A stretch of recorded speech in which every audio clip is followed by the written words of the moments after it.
अधिगम सामग्री की तैयारी एवं उपयोग, कि जो शिक्षण अधिगम सामग्री है या जो टीएलएम है, जो टीएलएम हम हर सब्जेक्ट में यूज करते हैं पढ़ाते हुए, तो मैथ के भी जो टीएलएम है उसकी तैयारी कैसे करेंगे और उपयोग क्या करेंगे। तो सबसे पहले हम देख लेते हैं कि गणित शिक्षण के महत्वपूर्ण टीएलएम है क्या क्या, जो शिक्षण अधिगम सामग्रियां हैं वो कौन कौन सी हैं। तो यहाँ पर आ गया आपके पास श्यामपट, आपका जो ब्लैक बोर्ड है वो, चित्र, तालिका, ग्राफ, चार्ट, वास्तविक वस्तुएं भी हम टीएलएम की तरह यूज करते हैं, प्रतिरूप यानी मॉडल्स, ज्यामितीय बॉक्स में यंत्र, film script projector, overhead projector, चित्र विस्तारक यंत्र, जादुई यंत्र, चलचित्र, समाचार पत्र, कंप्यूटर और इंटरनेट, खेल तथा पहेलियां, भ्रमण व यात्राएं। तो इन सभी टीएलएम को हम मैथ में जो है यूज कर सकते हैं बच्चों को पढ़ाने के लिए। तो गणित के लिए शिक्षण अधिगम सामग्री अब आप तैयार कैसे करेंगे, तैयारी कैसे करेंगे, आप कैसे बनाएंगे टीएलएम। तो टीएलएम जो है वो आपके आसपास के वातावरण में आसानी से उपलब्ध हो, ऐसे ही साधनों को चुनना है, ठीक है, ताकि बच्चा भी उससे कोरिलेट हो सके। जैसे कि पहली चीज है, आप ठोस वस्तुओं को चुन सकती हैं, जिसके अंदर क्या क्या आएगा, छड़ी, माचिस, अनाज के दाने, इन सबको चुनकर आप अपना टीएलएम बना सकती हैं। तो इन सब चीजों से आप जमा, घटा, भाग, गुना, भिन्न, प्रतिशत, आकृति आदि का शिक्षण गणित में कर सकती हैं। दूसरी चीज है आपकी चित्र व चार्ट। इससे हमें क्या हम बना पाएंगे, इससे ज्यामितीय आकृतियां, सूत्र, फॉर्मूले लिखकर दिखा सकते हैं चार्ट पर। और इनके लिए हम आसपास जो चीजें उपलब्ध होती हैं, जैसे पुराने कैलेंडर हो गए, पत्रिकाएं हो गई, समाचार पत्र हो गए, इन सब चीजों को यूज कर सकते हैं। इसके अलावा होता है मॉडल यानी कि प्रतिरूप बनाना। हम कौन कौन से मॉडल बना सकते हैं मैथ में, तो हम एबेकस, गिनतारा बना सकते हैं, ज्यामितीय आकृतियां बना सकते हैं जो शेप्स होती हैं, स्थानीय मान जेब, मतलब जो स्थानीय मान जेब मतलब पॉकेट होता है जिसमें हम बच्चों को दिखाते हैं कि ये जो है हमारा इकाई है, इसमें इकाई वाली संख्या जाएंगी, इसमें दहाई वाली, इसमें सैकड़ा वाली, है ना। तो प्लेस वैल्यू बच्चे को वहां पे हम सिखाते हैं। भिन्न चक्र है ना, फ्रैक्शन का एक चक्र बनता है मॉडल में, कागज मोड़ना यानी पेपर फोल्डिंग। तो ये सारी चीजें हम यहाँ पे मॉडल में इस्तेमाल कर सकते हैं। आगे चलते हैं, अगला टॉपिक है विद्यार्थियों में क्रियात्मक क्षमताएं विकसित करने वाली गतिविधियां। तो बात हो रही है एक्टिविटीज की, मोस्ट इंपॉर्टेंट है, पेपर में जरूर आती हैं। मैथ के पेपर में एक्टिविटीज जरूर आएगा 100%। और इन्होंने यहाँ पे पूछा है कि बच्चों की क्रियात्मक क्षमताओं को विकसित करने के लिए आप कौन सी एक्टिविटीज कराएंगी। तो गणित की गतिविधियों द्वारा विद्यार्थियों में निम्नलिखित क्रियात्मक क्षमताएं विकसित की जा सकती हैं। सबसे पहले हम देख लेते हैं कौन कौन सी हम विकास करेंगे, कौन कौन सी ऐसी क्षमताएं हैं जिनका हम विकास करेंगे। पहला, गणना में निपुणता, यानी वो गिनने में उनके कुशलता आए, ज्यामितीय रचनाओं में निपुण हो जाएं, समस्या समाधान की क्षमता आए, सन्निकट व अनुमान एनालिसिस कर सकें बच्चे, तर्क व प्रमाण यानी लॉजिक लगा सकें, एनालाइज कर सकें क्वेश्चंस को और फिर आंसर दे सकें। तो ये क्षमता हमें उनके अंदर लानी है। बेसिकली ये क्रियात्मक विचारधारा है क्या, मतलब हम कह रहे हैं ना कि क्रियात्मक विचारधारा आनी चाहिए बच्चे में। तो ये है क्या कि जीवन में प्रकाश या रंग भर देती है। कोई भी विषय हो, अगर आप उसे क्रिएटिव तरीके से पढ़ाएंगे तो ही बच्चे को समझ में आता है। आज के टाइम पे तो हम यही विधि है जो इस्तेमाल करते हैं किसी भी विषय को पढ़ाने के लिए। इसमें क्या होता है, वस्त्रों के डिजाइन आ सकते हैं, आकार, इमारतों की शिल्पकारी, जिसे देखकर बच्चे अट्रैक्टिव होते हैं और फिर उनका जो दिमाग है वो भी सृजनशील करता है। ये क्या करता है, उत्पन्न करने की क्षमता, यानी कल्पना और वास्तविक दोनों को जोड़कर कुछ क्रिएट करने की जो थिंकिंग है बच्चे में आती है। इसमें नए प्रयोग करना, चुनौतियों को स्वीकार करना और स्वयं प्रयत्न करना, और जो मन को खुशी दे ऐसे कामों को करना शामिल होता है। तो बेसिकली जो गतिविधियां भी हैं वो ऐसी ही होंगी मैथ्स की। तो चलते हैं कुछ गतिविधियों की तरफ। यहाँ पे मैं 1-2 गतिविधियां आपको बताती हूँ जो आप पेपर में लिखेंगे। अगर आपको इनके अलावा कुछ गतिविधियां आती हैं या आपके खुद के मन में कुछ ऐसी एक्टिविटीज आती हैं तो आप उन्हें भी लिख सकते हैं, वो और भी ज्यादा बेटर होगा।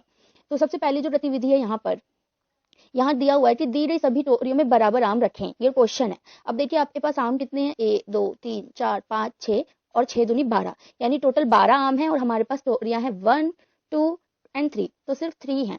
तो अगर हम इन तीनों टोकरियों में बराबर बराबर आम रखते हैं तो इस वाली गतिविधि से हम बच्चे को क्या सिखाते हैं, भाग करना, यानी कि बराबर बराबर बांटना, भाग करना, पार्ट्स में बांटना। तो क्वेश्चन बन जाएगा हमारा, अगर हम 12 को 3 से भाग दे दें तो जो हमारा आंसर है वो यहाँ पर आ जाएगा। तो इस प्रत्यय से स्पष्ट हो जाएगा कि भाग क्या होता है और इससे क्या होगा, बच्चे को अगर हम इस गतिविधि को दोहराते हैं तो बच्चे का गणना कौशल भी बढ़ता है, क्योंकि वो बार बार गिनतियों से और संख्याओं से रूबरू होता है। तो इस तरीके से अगर आपके क्वेश्चन पेपर में डिवाइड यानी भाग को लेकर कोई गतिविधि आई हो तो आप ये वाली एक्टिविटी बिल्कुल ले सकते हैं वहां पे।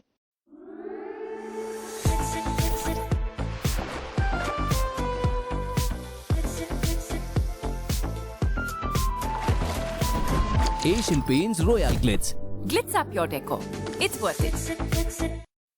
How do I get the EU Blue Card? The EU Blue Card is the most popular residence title for skilled workers from abroad who have a university degree. आगे चलते हैं, दूसरी एक्टिविटी है दैनिक जीवन से संबंधित। इसमें क्या क्या करवा सकते हैं हम, दैनिक जीवन वाला क्वेश्चन भी आता है मैथ में। तो मैंने यहाँ पे 2 दिए हुए हैं एक्टिविटीज, आप देखिए। कि 5 विभिन्न वस्तुओं के रैपर को इकट्ठा करो और प्रत्येक का मूल्य लिखो और फिर कुल मूल्य ज्ञात करो, यानी जमा। यहाँ पे बच्चा एक्टिविटी के थ्रू जमा करना सीखेगा। अगला है किसी होटल का मेन्यू कार्ड अवलोकित करो और अपने परिवार के लिए भोजन का ऑर्डर सोचें। ये रियलिटी में नहीं करना, सिर्फ ये हम एक्टिंग कर रहे हैं या फिर गेम खेल रहे हैं, और फिर हमें पूरी कितनी राशि देनी होगी वो आप टोटल कीजिए। ठीक है, ये हो गया। अब आगे चलते हैं। तीसरी जो एक्टिविटी हमारी वो ज्यामितीय संरचनाओं से है, यानी त्रिभुजों की रचना करना, जिसमें कि एक समकोण होता है, उसमें सीधा एकदम राइट एंगल एक होना चाहिए, देन हमारा त्रिभुज बनेगा। फिर अधिकोण में क्या होता है कि एक कोण हमारा 90 से ज्यादा का होना चाहिए और न्यून कोण में 90 से कम का होना चाहिए। तो ये सारी एक्टिविटीज हम बच्चों को करा सकते हैं और इससे बच्चों का क्रियात्मक जो विचारधारा है या फिर जो क्रियात्मक सृजनशीलता है वो बढ़ती है। अगला टॉपिक है मनोरंजनात्मक गणित। अब मनोरंजनात्मक मतलब जिससे बच्चे और इंटरटेनमेंट हो, यानी रिक्रिएशनल जो चीजें होंगी वो यहाँ पे आएंगी। तो मनोरंजनात्मक गणित में भी ना गतिविधियां ही आती हैं कि आप जो है गणित विषय के अंदर 5वीं तक के बच्चों के लिए या प्राथमिक स्तर तक के बच्चों के लिए मनोरंजनात्मक एक गतिविधि का आयोजन कीजिए। तो क्वेश्चन ऐसे भी आ जाता है। तो गतिविधि मैं यहाँ पे बता देती हूँ। अब आप ये देख लीजिए, मनोरंजन मतलब जो बच्चे को खुशी दे, बच्चे को इंटरेस्ट दे, इससे बच्चे की सृजनशीलता बढ़ेगी। तो ये सारी पॉइंट्स इसमें आप इंट्रोडक्शन में ले सकते हैं। रही बात गतिविधि की, तो पहला गतिविधि देख लीजिए कि मनोरंजनात्मक कौन सा खेल है। यहाँ पे बिना पेन उठाए चित्र बनाए, ये चित्र दिया हुआ है और बच्चे से कहा गया आपको बिना पेन उठाए ये वाला चित्र बनाना है।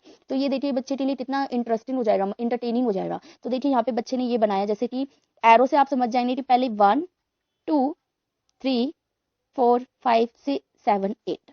तो बिना पेन उठाए हमने जो है ये आकृति बना दी। तो इस तरीके से बच्चे को खुशी भी मिलेगी जब वो ये काम कर लेगा और आकृति बनाना भी सीख जाएगा। इसी प्रकार से दूसरी गतिविधि है हमारी, इसमें है कि माचिस की तीलियों से ये जो विभिन्न बंद आकृतियां बनाए, यानी माचिस की तीलियों से उन्हें आकृति बनानी है। जैसे यहाँ पे मैंने रेक्टेंगल बनाया हुआ है, तो बच्चे भी क्या, रेक्टेंगल नहीं स्क्वायर है, तो ये बच्चा जो है अपनी माचिस की तीलियों से बनाएगा। तो 2 माचिस की तीली यहाँ, 2 यहाँ, 2 यहाँ, 2 यहाँ, तो यहाँ पे बराबर माचिस की तीलियां लगाई हैं चारों तरफ, तो ये क्या बन गया, स्क्वायर। तो इस तरीके से बच्चों को हम शेप्स की जानकारी दे सकते हैं, उसकी संरचना की जानकारी दे सकते हैं। आप इसमें कोई भी शेप बनवा सकते हैं। एक और गतिविधि है यहाँ पर, इसमें दिया है कि दिए गए खाली स्थानों में से 8 तक ऐसे रंग भरें कि जो पड़ोसी स्थान हो वो लगातार जैसा ना हो।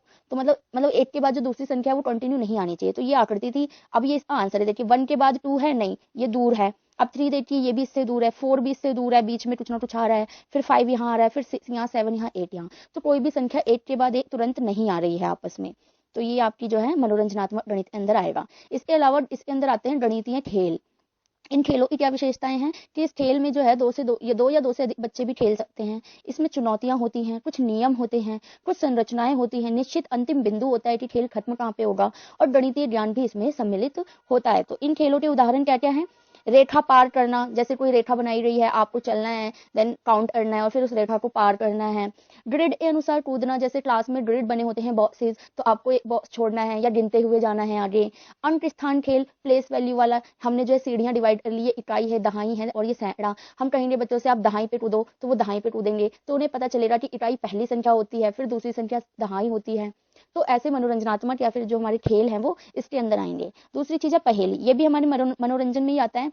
पहेली को हल कैसे करते हैं, इसमें 2 चीजें हैं कि क्या दिया गया है तथा हमें क्या सिद्ध करना है या खोजना है, ये 2 चीजें होती हैं। जैसे यहाँ पे पहेली दी हुई है कि दिए गए तीरों में से केवल 2 रेखाएं बनाकर ही तीसरा तीर बनाओ। तो ये 2 तीर दिए हुए थे, बच्चे ने यहाँ पे 2 रेखाएं खींच दी और तीसरा तीर बना दिया। देखिए ये भी तो तीर बन गया है ना।